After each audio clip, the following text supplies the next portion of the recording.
ये कहानी है इंसान और देवता के बीच की लड़ाई की, जहाँ पर देवता इंसान को उनकी पूजा करने के लिए मजबूर करना चाहते हैं। अब देखना ये है कि क्या इंसान इस लड़ाई में जीत पाता है या फिर देवता उनको अपनी पूजा करने के लिए मजबूर कर देते हैं। तो कहानी शुरू होती है अंतरिक्ष की गहराइयों में। एक आवाज़ हमें देवता और इंसान की कहानी बताती है। दरअसल बहुत सालों पहले धरती पे शक्तिशाली टाइटन्स मतलब कि महादानवों का राज था, लेकिन उन टाइटन्स के बेटे ज़्यूस, पोसाइडन और हेडीज़ ने अपने पिता के खिलाफ जंग छेड़ दी।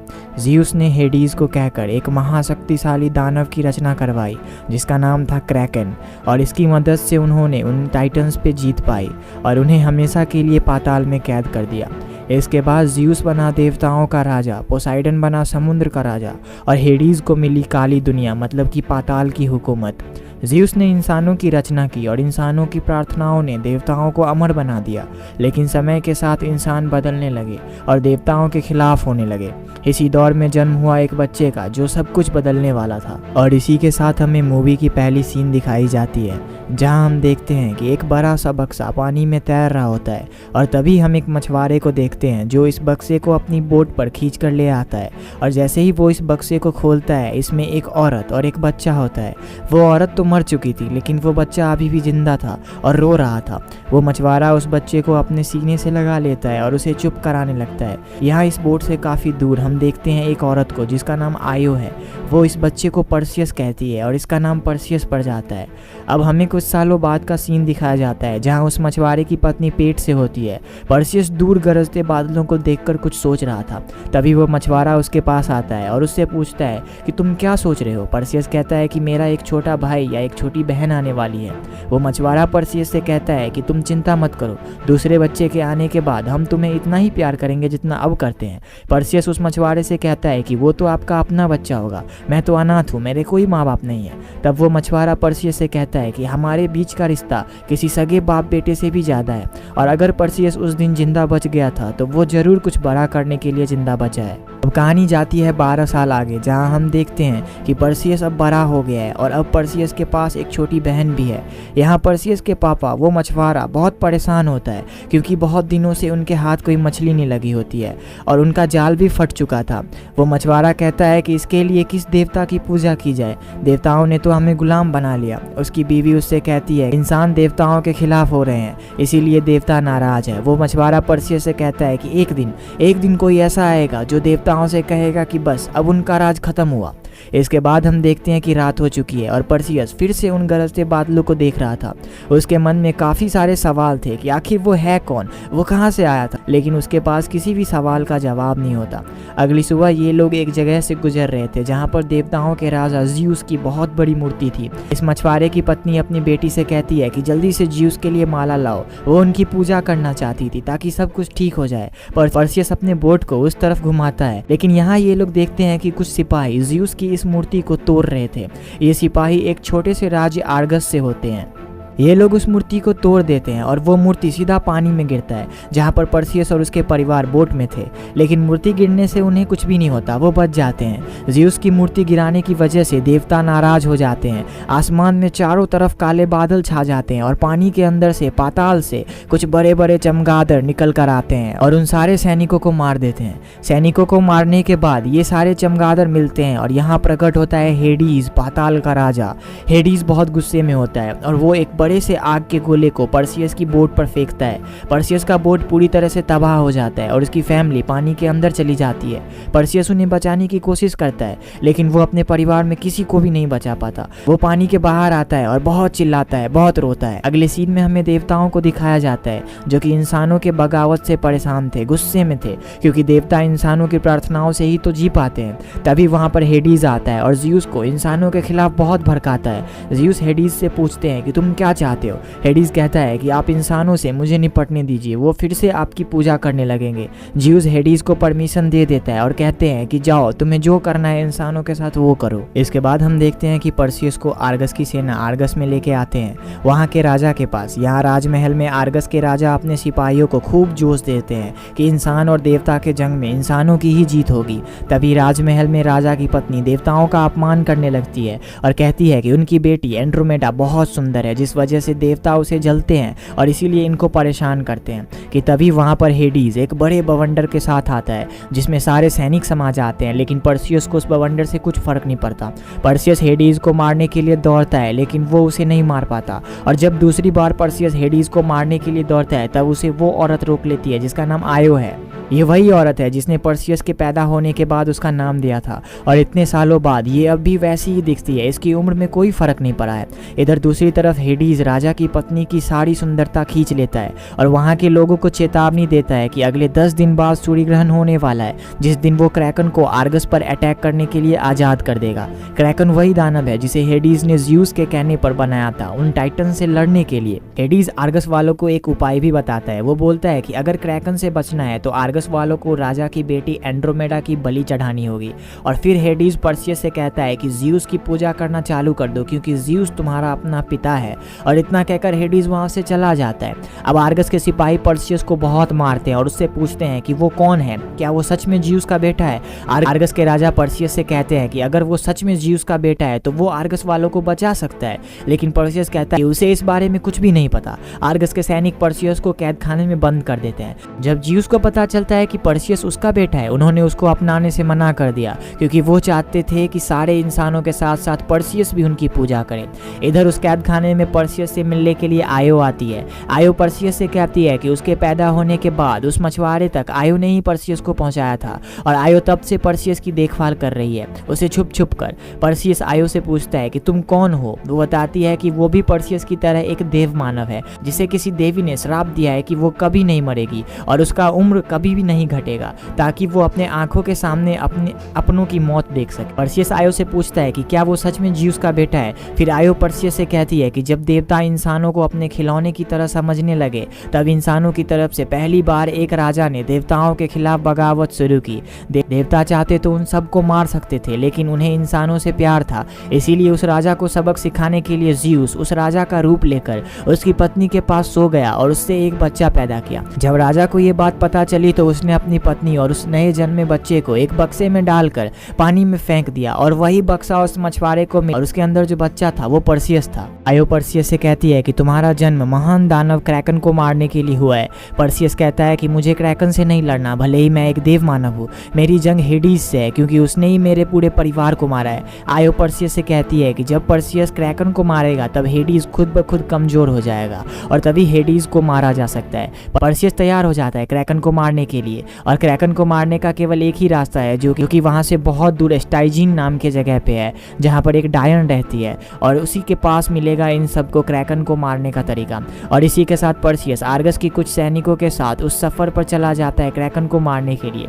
इधर दूसरी तरफ हम देखते हैं कि हेडीज कुछ अलग ही प्लान बना रहा है। दरअसल इंसानों के प्यार और प्रार्थना से ज़्यूस की शक्ति बढ़ती है और इंसानों के डरने से हेडीज की शक्ति बढ़ती है, क्योंकि वो पाताल लोक का राजा है, और क्योंकि अभी आर्गस के लोग डर रहे थे इसीलिए हेडीज की शक्तियां बढ़ रही थी, और हेडीज अपनी शक्तियां बढ़ाकर ज़्यूस को हराना चाहता है, और इसीलिए वो उसी राजा को परसियस को मारने के लिए उकसाता है जिस राजा की पत्नी के साथ ज़्यूस सोया था और परसियस पैदा हुआ था। वो राजा परसियस को देखना नहीं चाहता था क्योंकि परसियस उसके नाम पर एक कलंक था, ऐसा इस राजा को लगता था। हेडीज उस राजा को कुछ शक्तियां देता है और उसे परसियस को मारने के लिए भेज देता है। इधर दूसरी तरफ परसियस और बाकी सब सैनिक एक जंगल में आराम करने के लिए रुकते हैं। यहाँ उन सैनिकों का लीडर जिसका नाम ड्रैको होता है वो परसियस को लड़ना सिखाता है, लेकिन परसियस इसमें उस्ताद निकलता है और ड्रैको को ही हरा देता है। इसके बाद अब सब सो गए होते हैं, लेकिन परसियस नहीं सोता, वो उस जंगल की तरफ बढ़ता है। यहाँ उसे एक चमकीली सी चीज मिलती है। जब परसियस इस चीज को उठाता है तो ये एक तलवार में बदल जाता है। तभी ड्रैको वहां पर आता है और परसियस से कहता है कि ये एक स्वर्ग में बनाई हुई तलवार है जो कि देवताओं ने तुम्हें तोहफे में दी है। परसियस उस तलवार को ड्रैको को दे देता है और उसे कहता है कि मुझे इस युद्ध में देवताओं की मदद नहीं चाहिए, और इतना कहकर परसियस वहां से चला जाता है। ड्रैको अपने 2 सिपाहियों को उसे वापस लाने के लिए भेजता है। इधर इसी जंगल में परसियस को फेगसिस नाम के घोड़ा मिलता है जो कि उड़ने वाला घोड़ा था। आयो परसियस का इस घोड़े से जान पहचान करवाती है। ये घोड़ा भी परसियस से अच्छी दोस्ती कर लेता है, लेकिन इतने में वहां पर वही राजा आ जाता है जिसको हेडीज ने भेजा है परसियस को मारने के लिए। यहाँ पर बहुत अच्छी लड़ाई होती है। वो राजा परसियस से लड़ते वक्त उसके हाथ में जोर से काटता है, लेकिन परसियस और उसकी सेना उस राजा का ज्यादा कुछ नहीं बिगाड़ पाती। तभी वो राजा परसियस के सिर को जोर से दबाता है और परसियस परसियस मरने ही वाला था कि तभी ड्रैको उस राजा का हाथ काट देता है। अब वो राजा कमजोर हो गया था और वो वहाँ से भाग जाता है, लेकिन परसियस और उसकी सेना इनका पीछा करते हैं और पीछा करते करते ये एक रेगिस्तान में फंस जाते हैं, जहाँ पर काफी बड़े बड़े स्कॉर्पियंस परसियस और उसकी सेना पर अटैक कर देते हैं। ये लोग बहुत बहादुरी के साथ इन स्कॉर्पियंस से लड़ते हैं, लेकिन वहाँ पर बहुत सारे स्कॉर्पियंस आ गए थे। परसियस और उसकी सेना उन स्कॉर्पियंस से लड़ने के लिए आगे बढ़ती है, लेकिन वहाँ पर कुछ जिन्स आते हैं और इन सब को उन स्कॉर्पियंस से बचा लेते हैं, क्योंकि वो जिन्स काला जादू करना जानते थे। इसके बाद हम देखते हैं कि परसियस उन जिन्स से बात करने आगे बढ़ता है, लेकिन तभी उसका हाथ बहुत जोर से दर्द करने लगता है और वो वहीं पर गिर जाता है। दरअसल जब उस राजा ने परसियस के हाथ में काटा था, तब उसने परसियस के हाथों में एक जहर घोल दी थी। यहाँ ड्रैको परसियस से कहता है कि तुम्हें कुछ नहीं होगा, तुम अपने पिता ज़्यूस से दुआ मांगो, लेकिन परसियस ज़्यूस से दुआ नहीं मांगता। वो इस लड़ाई में किसी भी देवता की मदद नहीं लेना चाहता है। इसके बाद हम देखते हैं कि रात हो चुकी होती है और परसियस दर्द से तड़प रहा था। आयो उसके लिए पानी लेने जाती है और इतने में वो जिन परसियस के पास आता है और अपने काले जादू से उसका हाथ ठीक करने लगता है, लेकिन इस दौरान उसका दर्द और बढ़ जाता है। परसियस जोर से चिल्लाता है और तभी वहां पर ड्रैको और उनकी सेना आ जाती है। वो आकर उन जिन से लड़ने लगते हैं, लेकिन वो इन जिन से नहीं लड़ पाते हैं, क्योंकि ये जिन बहुत ताकतवर होते हैं और ये अमर होते हैं। तभी वहां पर जिन ड्रैको से कुछ कहता है, लेकिन वो लोग इसकी भाषा नहीं समझ पाते। तभी वहां पर आयो आती है और क्योंकि वो भी एक देव मानव थी, वो इन जिन्स की भाषा समझ जाती है। वो जिन इन सब से कहता है कि उन्हें भी देवताओं से आज़ाद होना है और इस लड़ाई में वो भी परसियस और उन सब का साथ देंगे। तभी वहाँ परसियस आता है। उसके हाथ का दर्द अब बिल्कुल ठीक हो चुका था।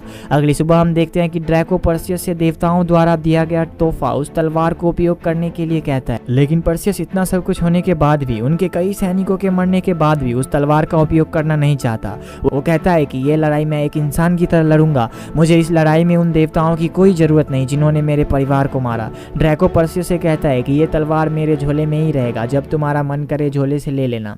इसके बाद वो सभी लोग जिन्स के साथ अपना सफर जारी करते हैं। यहाँ ये लोग उसी स्कॉर्पियंस की सवारी करते हैं जो स्कॉर्पियन कल इनके जान के दुश्मन बने थे। ये सफ़र काफ़ी दिनों तक चलता है, लेकिन ये लोग इस सफ़र को मज़े से तय करते हैं और पहुंच जाते हैं स्टाइजीन। ये लोग वहां पर उन डायनो से मिलते हैं और उनसे ये उगलवाते हैं कि आखिर क्रैकन को कैसे मारा जा सकता है। ये डायने बताती है कि काली दुनिया के पास स्टिक्स नदी के किनारे पर एक मंदिर है जहाँ मेड्यूसा रहती है। मेड्यूसा एक ऐसी औरत है जिसकी आँखों में अगर कोई जानदार चीज़ आँखें मिलाए तो वो चीज़ पत्थर की बन जाती है, लेकिन मेड्यूसा को उसके मंदिर से बाहर ले जाना नामुमकिन है। तभी परसियस कहता है कि अगर मेड्यूसा मंदिर से बाहर नहीं आएगी तो हम उसका सिर काट लेंगे, और इतना कहकर वो लोग वहां से जाने लगते हैं। लेकिन वो डायने परसियस से कहती है कि तुम लोग इस जंग में जीत नहीं पाओगे और ये तुम लोगों की भविष्यवाणी है, तुम सारे लोग मारे जाओगे। लेकिन परसियस और उसकी सेना इस बात पर ध्यान नहीं देती और वहां से चले जाते। लेकिन जो जिन्स इन लोगों के साथ आए थे वो अब यहाँ से चले जाते हैं इस भविष्यवाणी को सुनकर। इधर दूसरी तरफ हम देखते हैं कि ज्यूस परसियस से मिलते हैं और उसे इस जंग को छोड़कर देवताओं के साथ रहने का ऑफर करते हैं, लेकिन परसियस उनकी बातों को नहीं मानता और उनका ये ऑफर ठुकरा देता है और वहां से जाने लगता है। लेकिन ज़्यूस परसियस को एक सोने का सिक्का देते हैं और कहते हैं कि मौत का सफर बहुत महंगा है, और इतना कहकर वो दोनों चले जाते हैं। आयो परसियस और पूरी सेना को स्टिक्स नदी के पास ले जाती है और अब इन सब को वो नदी पार करनी थी। परसियस उस नदी को ज़्यूस के दिए गए सिक्के की मदद से पार करता है और पानी के अंदर से एक नाव इनको लेने के लिए आती है। यहाँ नाव पर आयो इन सबको बताती है कि मेड्यूसा भी किसी जमाने में बहुत सुंदर हुआ करती। इस वजह से ज़्यूस के दूसरे भाई पोसाइडन का उस पर दिल आ गया था। मेड्यूसा अपनी जान बचाने के लिए देवी के मंदिर में भागती है, लेकिन देवी ने उसकी कोई मदद नहीं की और पोसाइडन ने उसका बलात्कार कर लिया। और इसके बाद देवी ने मेड्यूसा को श्राप दिया कि कोई भी उसके पास नहीं आ सकता, जो भी उसके आंखों में देखेगा वो पत्थर का बन जाएगा। आयो इन सब से ये भी कहती है कि मेड्यूसा के मंदिर में कोई औरत नहीं जा सकती, केवल मर्द ही वहां पर जा सकता। अब ये लोग मेड्यूसा के ठिकाने पर पहुंच गए थे। यहाँ अंदर जाने के बाद परसियस और बाकी सेना मेड्यूसा से लड़ती है और परसियस बिना मेड्यूसा के आंखों में आंख मिलाए उसका सिर काट देता है और उसके सिर को ड्रैको के झोले में डालकर उस मंदिर से बाहर आ जाता है।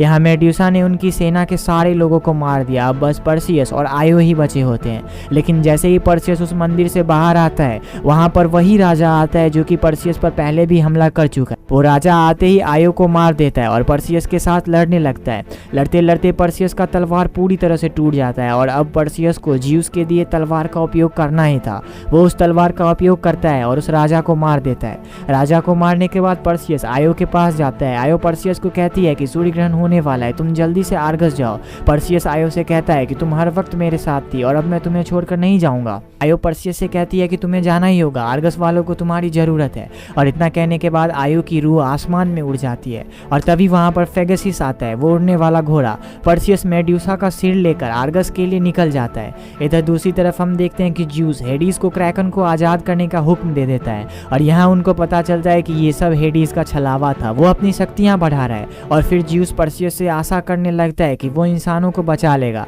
इधर आर्गस के लोग क्रैकन से बचने के लिए राजा के महल में घुस जाते हैं और एंड्रोमेडा को जबरदस्ती बलि देने के लिए वहाँ से ले आते हैं। लेकिन अब तक क्रैकन वहाँ पर समुद्र को चीरता हुआ आ जाता है और आर्गस में तबाही मचाने लगता है। लेकिन इतने में वहाँ पर पर्सियस फेगसिस पर उड़ता हुआ आता है एंड्रोमेडा और आर्गस के लोगों को बचाने के लिए। लेकिन हेडीज भी वहाँ पर आ जाता है और पर्सियस को क्रैकन को नहीं मारने देता है। लेकिन फिर भी पर्सियस बहुत ही बहादुरी से मेड्यूसा का सिर क्रैकन के सामने रख देता है और क्रैकन की आंखें मेड्यूसा की आंखों से मिल जाती है और धीरे धीरे क्रैकन पत्थर का बनकर टूटकर बिखर जाता है। और पर्सियस को हेडीज को मारकर अपना बदला पूरा करना था, लेकिन हेडीज बहुत ही कमजोर हो गया था और वो वापस से काली दुनिया में भाग जाता है। इसके बाद हम देखते हैं कि ज़्यूस पर्सियस को फिर से देवताओं की ज़िंदगी जीने का ऑफर देता है, लेकिन पर्सियस नहीं मानता। तब ज़्यूस पर्सियस से कहते हैं कि तुम एक देव मानव हो और मैं तुम्हें अकेले नहीं रहने दूंगा। और इतना कहने के बाद ज़्यूस वहाँ से चले जा। और यहाँ हम देखते हैं आयो को, वो वापस से आ गई थी और अब पर्सियस और आयो दोनों साथ में ज़िंदगी बिताने वाले थे। और ये मूवी यहीं पर ख़त्म हो जाती है।